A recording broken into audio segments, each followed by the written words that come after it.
In the highlands of Tonkin, in Vietnam, there lived two brothers whose mother and father died in quick succession. A funeral was held, and while the younger brother was away burying his parents, the elder stayed at home to settle the inheritance.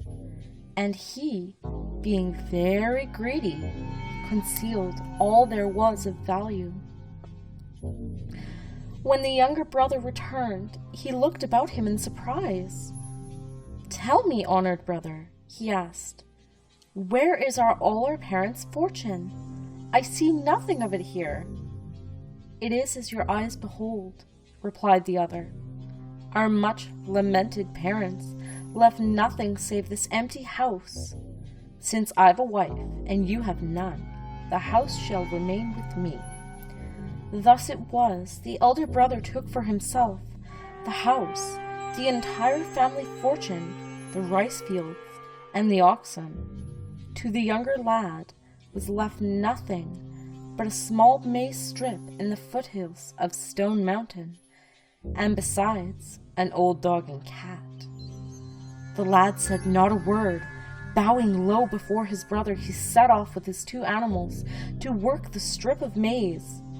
But how was he to till the land? He had no ox, no horse, no goat, no ass. His mangy dog and cat looked on in silent curiosity. He scratched his head. Then, with a shrug of his shoulders, he hitched the two miserable animals to his plow and urged them forward. The dog howled, and the cat wailed, and the plow wobbled on across the strip of maize. What a funny sight it was! Looking down on this odd scene all the while was the Demon of Stone Mountain himself.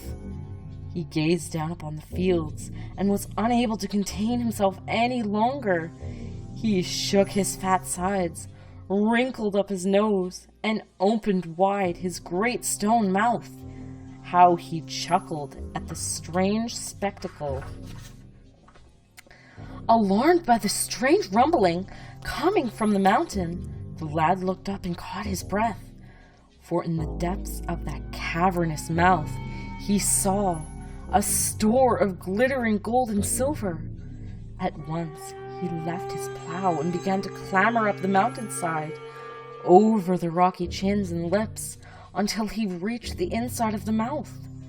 There he filled his sack with gold and silver, as much as he could carry.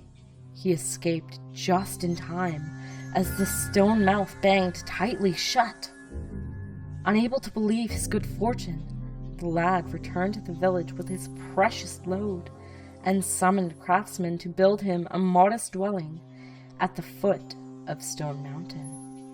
Purchasing besides 2 prime oxen and a paddy field to grow some rice, he settled down with his dog and cat to live a life of modest contentment.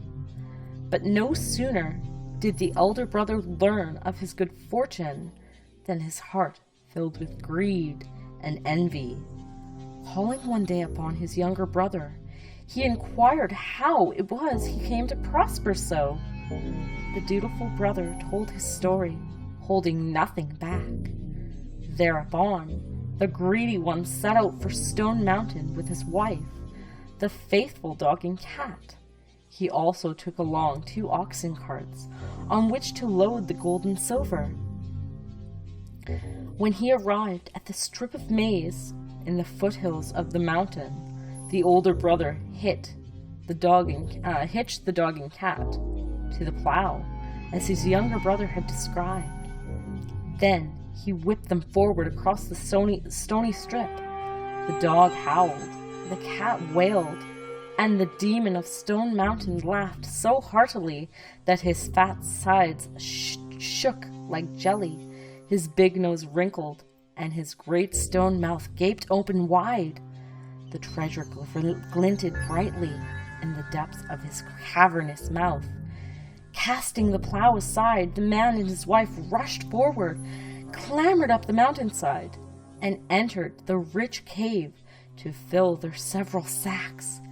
They filled one sack, and then another, and still they were far from satisfied. By now the demon's humor had turned to rage as he saw such greed. His smile changed into a scowl. With a clap of thunder, his great stone lips came clashing shut, locking the greedy brother and his wife firmly inside the mountain. Early next morning, when the young brother ventured outside his house, he found the dog and cat and the 2 oxen carts standing empty. Nothing more. Once again he uttered not a word, yet as he glanced up, he felt quite certain that he saw the demon of Stone Mountain give him a knowing wink.